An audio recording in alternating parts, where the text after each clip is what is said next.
Coming up next on The Voice of Alabama Politics, our special guest, BCA President, Katie Britt. Also, the B team takes a look at the most dangerous prisons in America.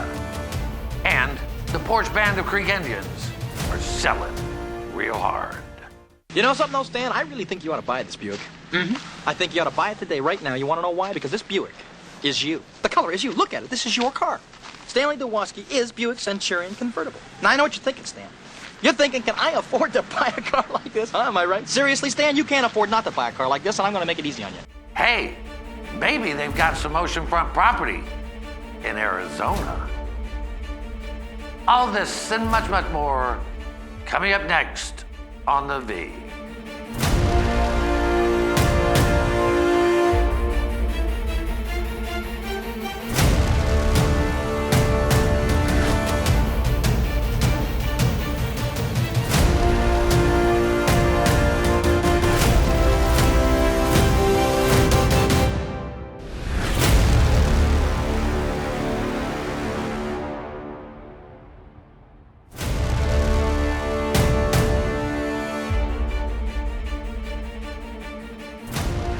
Welcome to The Voice of Alabama Politics, where we tackle the tough issues so you have the hard facts.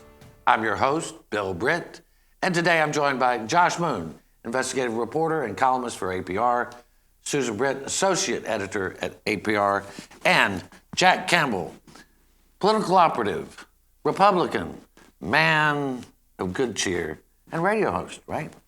Three of those were wrong. I am a radio host. What's your radio show, Jack? It's called News and Views on 93.1 FM in Montgomery, Monday through Friday, 9 to noon. And you need to tap into it. It's very good, very good. Thank you.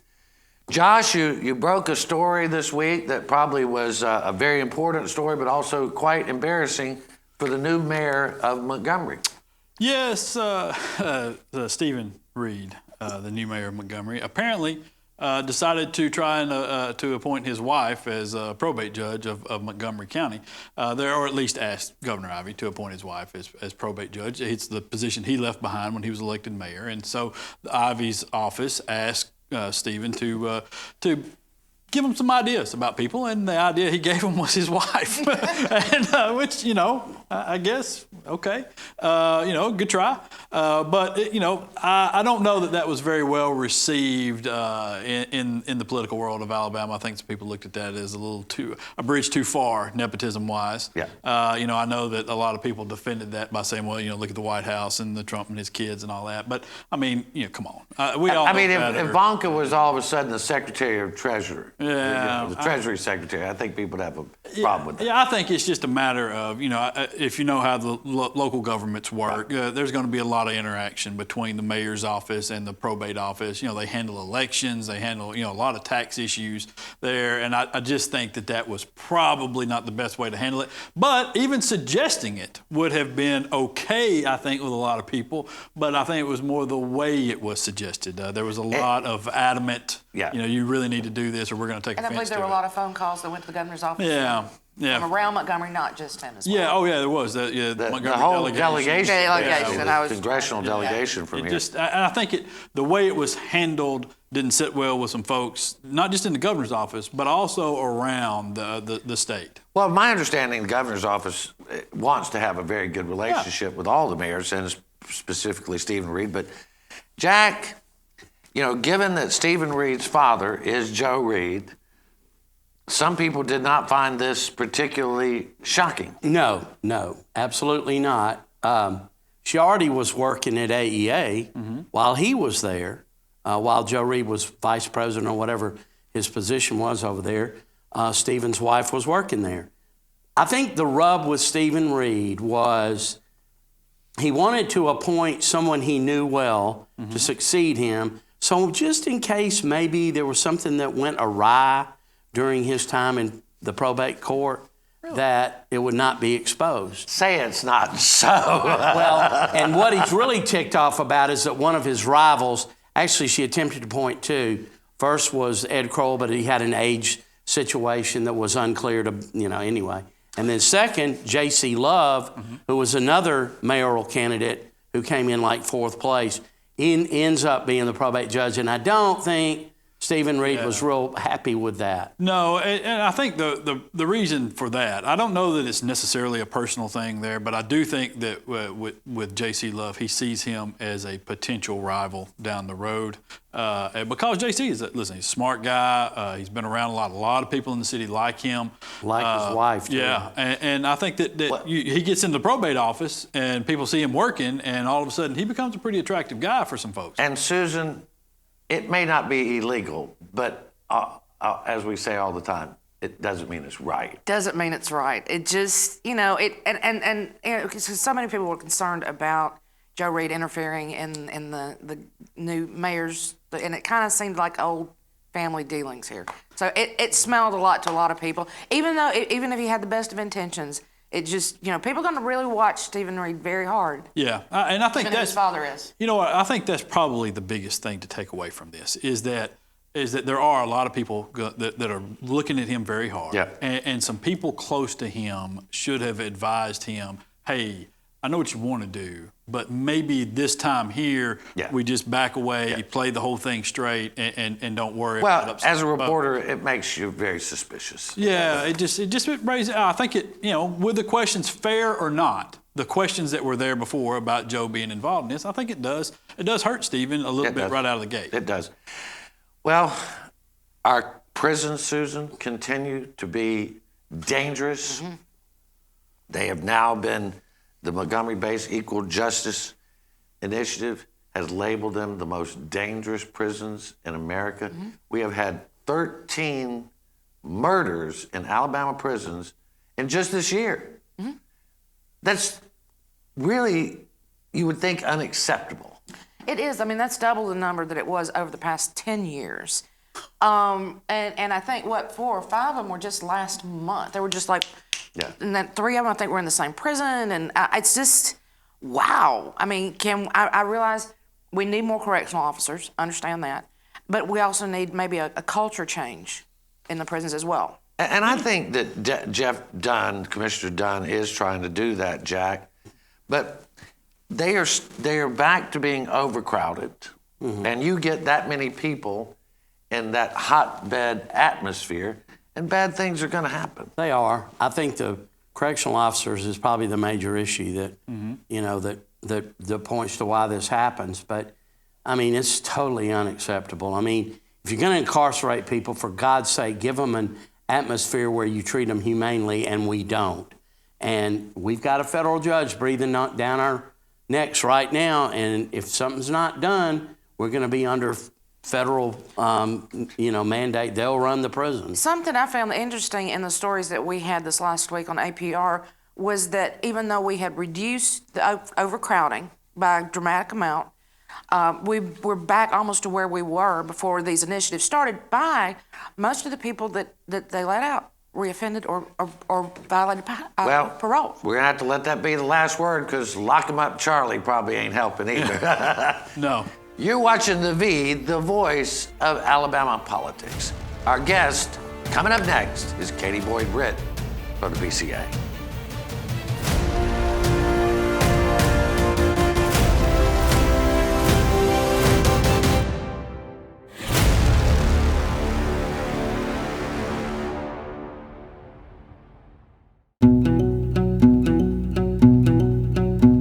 The Energy Institute of Alabama promotes reliable, affordable, and clean energy to help grow our economy, create high-paying jobs, and build public support for Alabama's energy industry. The Energy Institute of Alabama is the best source of energy industry information and how it affects households across the state, from convenient energy production to alternative fuels to solar power and beyond.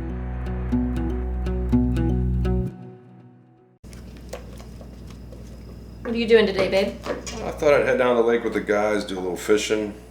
Of course, none of us will be wearing our seatbelts. I'll lose control of the truck, wrap it around a tree, and kill us all.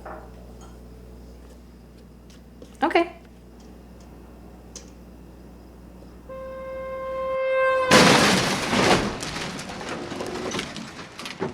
Drive safe, Alabama. A message from your Alabama Department of Transportation.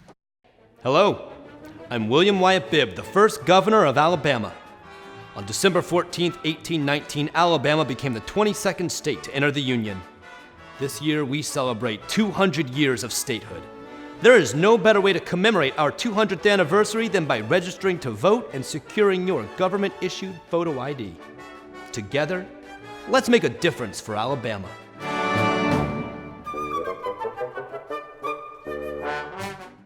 Now you can always look your best without all those injections, appointments, and costs. Bellafill is the only dermal filler that stimulates and maintains collagen growth long term. Now time is on your side.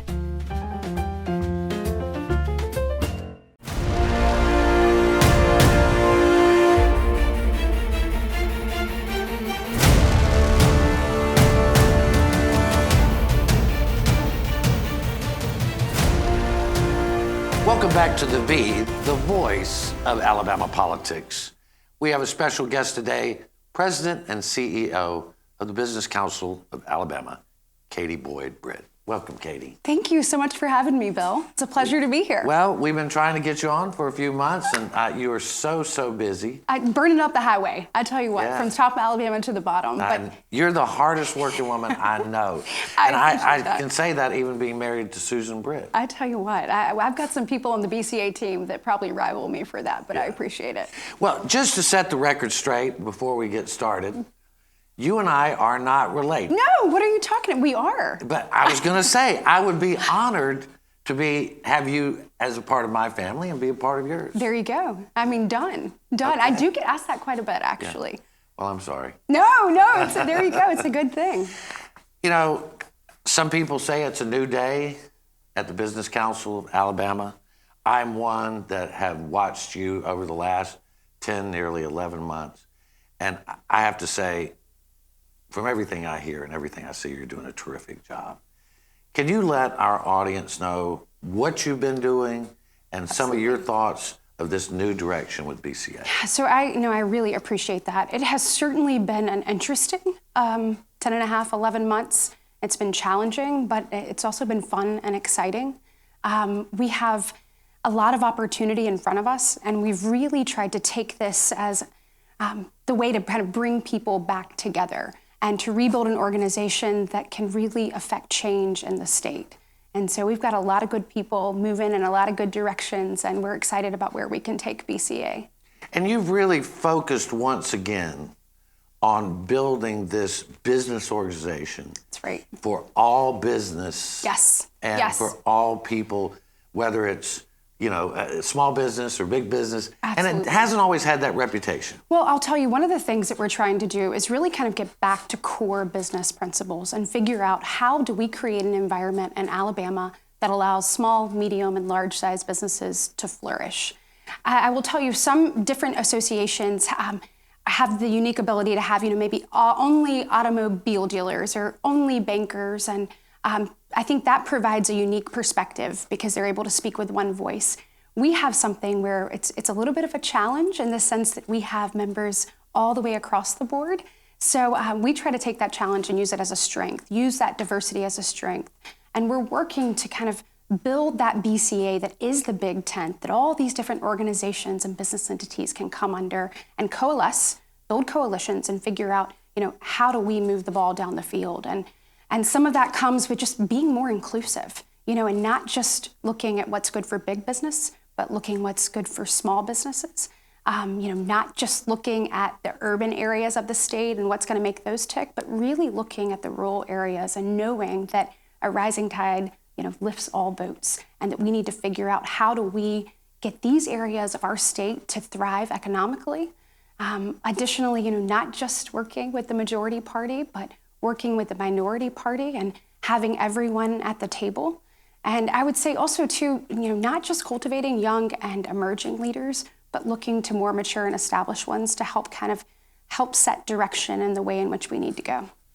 Well, and again, these are the types of things we're hearing, and we want to hear, because having a cohesive message from the business community, yes, and being inclusive of both minorities, majorities, party-wise, race, gender, all that.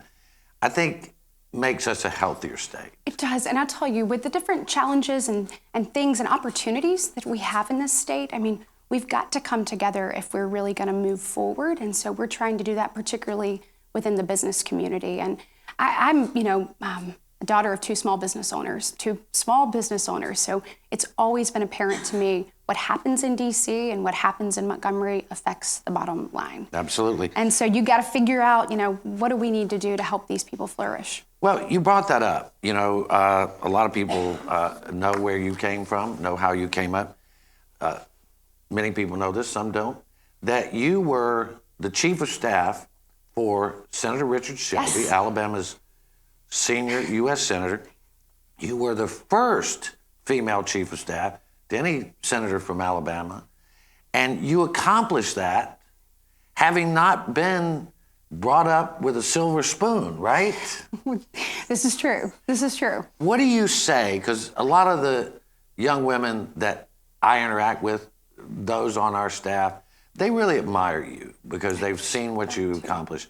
What kind of advice do you give to women in the workplace and in politics? Because we'd like for it to all be equal, but it's not. Let's be honest, it's not. It's harder. You got to be, like they said about Ginger Rogers and Fred Astaire, she had to do everything he did backwards and in heels.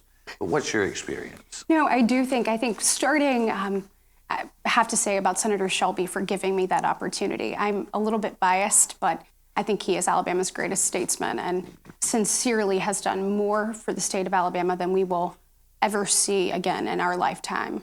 And so that was a unique experience in and of itself, and one that I am forever grateful for. I also think probably you mentioned being a female and in this role.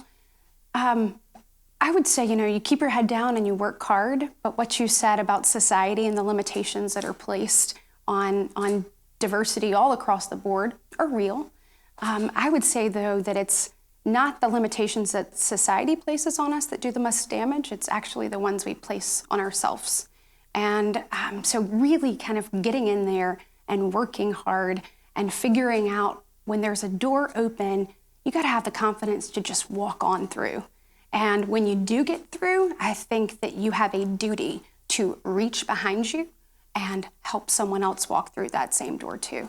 And I think if we did a little bit more of that, I think this world would be a lot better place. I would agree with you 100%. We've got about 30 seconds. Oh gosh, that went by too fast. Yeah, it does.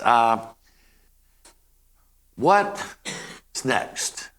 What are you looking at a couple things before session starts? And can you give us just one or two of those? We're focusing on our members. We want to make sure that our members feel value and see value. And so we are listening right now. We're going through the process where we are asking them questions and what they want to see and letting them determine the direction of the organization. I think you'll see more of that. You'll see us continuing to work hard to make Alabama a better place for all the people that are here in our state, particularly the businesses as they flourish, and that flourishment continues to throw into the communities at large. All right. So, well, thank you for joining us. thank you. I appreciate you having me. Thank you very much. You're welcome to come back anytime. Well, I'll do it. I will do it. It's a little surreal being here and not on my couch watching this. I understand. But I really appreciate you having me. Thank you. You've been watching The V, the voice of Alabama politics. Our special guest today has been President and CEO of the Business Council of Alabama, Katie Britt. We'll be right back.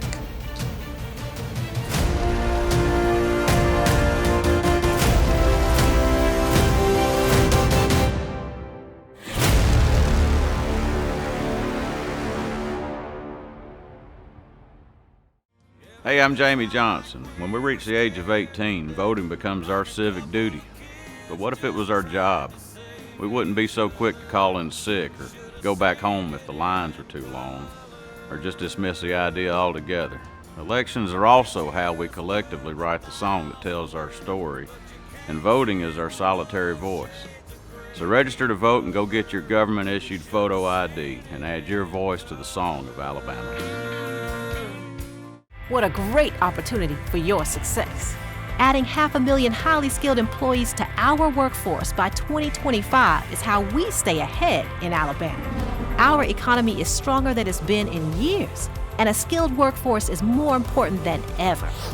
Things move fast, so choose your path. Your success is waiting, plus a great future for Alabama. Success Plus. Go for it.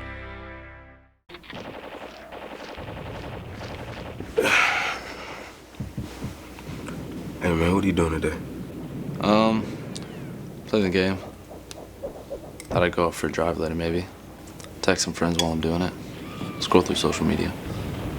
Kill a family 4 and a head-on collision. Cool, man. Drive safe, Alabama. A message from your Alabama Department of Transportation.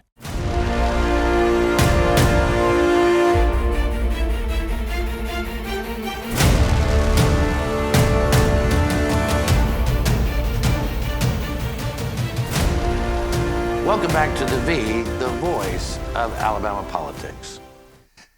Susan, you remember that George Strait song, I've got some oceanfront property in Arizona?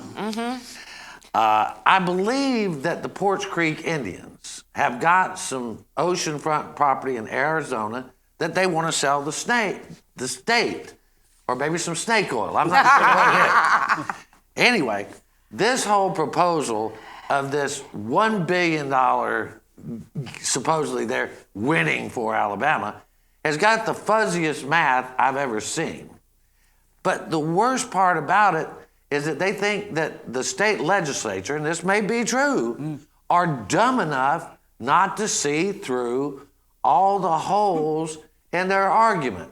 First of which, they're gamblers, which means the House always wins. Well, you know, they've also got bid on the Golden Gate Bridge, too, apparently. But it's not so much that they're dumb. We also know that 90% of them have taken PCI money, okay? We already know that. But what they're trying to do here is get absolute exclusivity on gaming in Alabama. Now, it all looks great and funny and lovely, and they're going to give the state a bunch of money, we're going to solve Alabama's problems and all of this, until you start to look at the numbers. The numbers really don't add up. As we were talking pre-show, Josh got some interesting yeah, I mean, Josh, you've insight done on the that. math. It doesn't make sense. I'm not very good at math, but I'm okay up the This long is easy division. math. Yeah, I'm okay up the long division usually. And I'll tell you this: I would bet on them being dumb enough in the legislature. But all right, so witless, spineless, right? Yeah, at least. The $1 billion part of this. All right, I think a lot of people are confused that this $1 billion is we're going to get $1 billion every year. No, it's the $1 billion is up front first year. All right, and it's $750 million of that comes off the top from an exclusivity payment of $225 million. And then licensing fees that they're going to pay for 2 extra casinos. And then it comes from some undisclosed economic development stuff here. Right? You know, and maybe at some point they can describe exactly what this is, but to date they have not. Then past that is a 25% tax and a paper-only lottery that's going to generate $325 million per year. And that's the annual amount of income going forward. It's $325 million every year. You know, to contrast that, the lottery that was proposed last year, I believe it was Senator Jim McClendon. That's right. Put forth this lottery that had electronic components with it. Just the lottery alone in that was projected at $400 million. Yeah. In other words, you're losing $75 million and that's just the lottery, and you haven't approved any gaming yet. And then you're giving away the farm, Jack. Giving away. And the voters still have to approve the lottery. Am I right? They have to approve. Well, and what if there's a good ad campaign? The Indians are going to profit from the lottery, and the lottery goes down. Would the state have already agreed to this? It depends on when they negotiate the compact, because the lottery is going to be different than the compact. The compact is a separate issue with them, and so it just depends then on how you handle that. The other thing is, and Susan, I think we need to look at this, is that imagine if in 1993 the state of Alabama had said, we're going to give Mercedes the sole right to manufacture cars in Alabama. Where would we be today? We'd be as broke as we were in 93. SOL. Exactly. You know, the 4,000 jobs that we just got in the last few years here in Alabama came mainly from car manufacturers and businesses that are spinning off of the car manufacturers. So we'd have, cut our nose off to spite our own face. We would have never gotten Hyundai, we'd have never gotten Honda, we'd never gotten Toyota Mazda, or the hundreds of other businesses. Suppliers, yeah. Right. I mean, Jack, last year it was $6-something billion in exports from Alabama in the automotive industry. And now supposedly with the port being dredged, it's going to be even more beneficial. Absolutely. But we wouldn't have got this if the Germans had been arrogant enough and crooked enough to think that they could come in here and force us to give them a monopoly. Well, look, from the Porch Creek's perspective, I understand. They're trying to, get forward their business, and they're trying to, protect themselves. And I get all that. They're not the ones that should not be doing this. The ones who shouldn't be doing it are the lawmakers who are going to try to pass. Well, and I agree with you to a degree, but I just, if Coca-Cola came down here and said, we want to buy a license that you can't sell any other kind of Coke, other soft drinks. Right. People would be up in arms and think that they were crooks. Exactly. They may not be crooks, but they're acting like thugs. I don't know if we would think they're crooks, but we would certainly think, well, there's no way in hell we're going to do that. I don't think the Indians are crooks. I just think it's a crooked deal in their favor. Yeah, I just think that we need to take a hard look at this, and somebody needs to get to the bottom of the facts of things and use those to negotiate out the best deal for everybody. Again, I was on Jeff Poor's radio, Jeff Poor's radio show the other day, and he said, well, do you think this is an opening bid?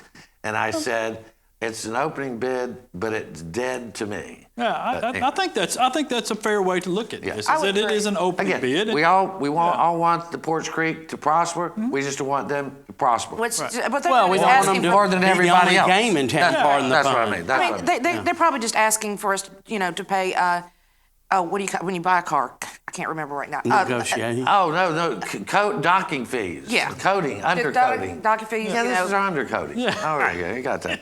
One of the things that I thought was kind of interesting, we always hear liberals talk about the one percenters. The Porch Creek has about 4,000 members, and Alabama has about 5 million citizens.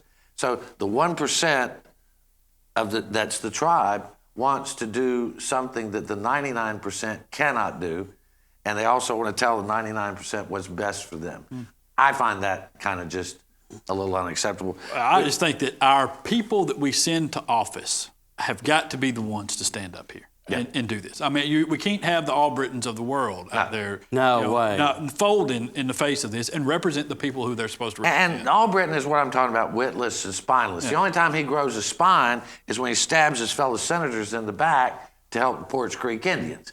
And that guy should no more be a chairman of the budget than my dog Lucy, because he ain't got sense of my dog Lucy. But we're going to have to leave it right there.